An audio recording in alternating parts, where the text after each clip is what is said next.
Hey guys welcome back to బబ్యా కిటూ vlog. Summer season అయితే స్టార్ట్ అయింది కదా. ఈరోజు మనం summer special yummy and tasty mango ice cream ఇంట్లో ఎలా చేసుకోవాలో చూసేద్దాం రండి. సో ముందుగా మీరు ఫస్ట్ టైం మా ఛానల్ చూస్తుంటే సబ్స్క్రైబ్ చేసుకోవడం మర్చిపోకండి. సో ఫస్ట్ వచ్చేసి మనం స్టవ్ మీద ప్యాన్ పెట్టుకొని మనకు కావాల్సినంత మిల్క్ అయితే యాడ్ చేసుకున్నాను. ఇక్కడ కొద్దిగా హీట్ అయిన తర్వాత నేను ఇక్కడ కస్టర్డ్ పౌడర్ యాడ్ చేసుకుంటున్నా. ఇన్ కేస్ మీకు మిల్క్ పౌడర్ ఉంటే యాడ్ చేసుకోవచ్చు.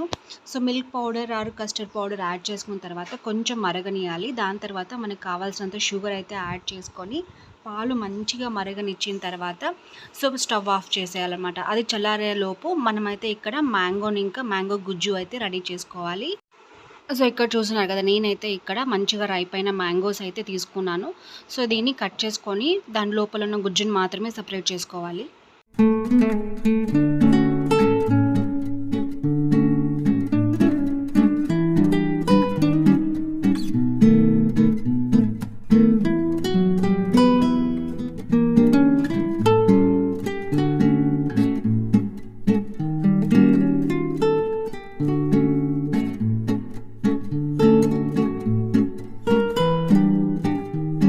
సో చూసారు కదా, ఈ విధంగా గుజ్జు అయితే సపరేట్ చేసుకోవాలి. లేకుంటే చిన్న చిన్న స్లైసెస్గా కూడా మనం కట్ చేసుకోవచ్చు. తర్వాత మనం జ్యూస్ జార్లోకి వేసుకోవాలి. సో ప్రజెంట్ అయితే నా దగ్గర జ్యూస్ జార్ లేదు కాబట్టి నేను నార్మల్ జార్లో వేసుకుంటున్నాను. దీన్ని వేసుకున్న తర్వాత మనం కాంచి చల్లారి పెట్టిన మిల్క్ని అయితే దీంట్లో యాడ్ చేసుకోవాలన్నమాట. సో యాడ్ చేసుకొని కొద్దిగా మనం గ్రైండ్ చేసుకొని అయితే బ్లెండ్ చేసుకోవాలి, నీట్గా బ్లెండ్ చేసుకోవాలి. ఇది రెడీ అయ్యేలోపు మనం ఐస్ క్రీమ్ మౌల్డ్స్ కానీ లేకుంటే ఇంకేదైనా కంటైనర్స్ కానీ రెడీగా పెట్టుకోవాలి. సో చూసారు కదా, ఈ టెక్స్చర్లో అయితే మనకి ఐస్ క్రీమ్ అదైతే రెడీ అయిపోతుంది. నేనైతే ఇక్కడ ఒకటి వచ్చేసి గ్లాస్లోకి వేస్తున్నాను, ఒక మోల్డ్ లాగా. సో గ్లాస్లోకి వేసి నేనైతే దీనికి ఒక ఫోక్ కానీ నార్మల్ స్పూన్ కానీ నేను స్టిక్ చేసి పెట్టాను అనమాట. సో ఐస్ క్రీమ్ లాగా లైక్ కుల్ఫీ లాగా అయితే పిల్లలు తినచ్చు. అండ్ రిమైనింగ్ అంతా నేను వచ్చేసి ఒక బాక్స్లోకి అయితే ఒక ప్లాస్టిక్ కంటైనర్లోకి అయితే వేసి పెట్టేశాను. మనం నీట్గా స్పూన్తో అయితే తీసుకొని తినచ్చు కదా.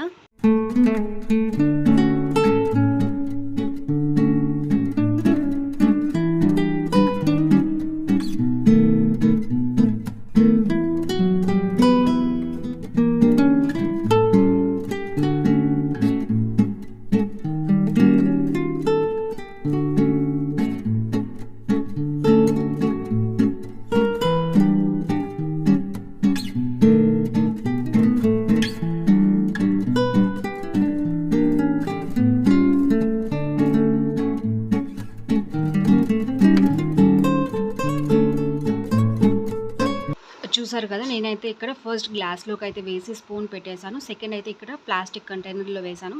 సో దేంట్లోకి వేసుకున్నా కానీ మంచిగా ఇలా ట్యాప్ చేయాలి, ఎందుకంటే మధ్యలో ఎయిర్ బబుల్స్ అనేది రాకుండా ఉంటాయన్నమాట. సో ఇది చేసేసిన తర్వాత దీన్ని మంచిగా క్లోజ్ చేసి దీనైతే నేను డీప్ ఫ్రీజర్లో పెట్టేశాను. ఒక 7 to 8 hours అయితే పెట్టుకోవాలి. లేకుంటే మీ ఫ్రీజర్ ఇంకా కూలింగ్ తక్కువగా ఉన్నింది అనుకుంటే ఒక ఓవర్ నైట్ కానీ ఫుల్ డే కానీ పెట్టేశారంటే మనకి ఐస్ క్రీమ్ అనేది రెడీ అయిపోతుంది అనమాట. అంటారు కదా, ఇంట్లోనే ఫ్రూట్స్తో ఎమ్మీ అండ్ టేస్టీగా పిల్లలకైతే ఐస్ క్రీమ్స్ రెడీ చేసి పెట్టచ్చు. సో బయట అయితే ఇప్పుడు చాలా కెమికల్స్ అయిపోతున్న ఐస్ క్రీమ్స్ కూడా డిటర్జెంట్స్ కూడా మిక్స్ చేస్తున్నారు అంటున్నారు. సో మీరు కూడా ఇలా ట్రై చేసి మీ పిల్లలకి పెట్టండి. నచ్చినట్లయితే మన ఛానల్ని లైక్ చేసి షేర్ చేసి సబ్స్క్రైబ్ చేసుకోండి. Thank you so much.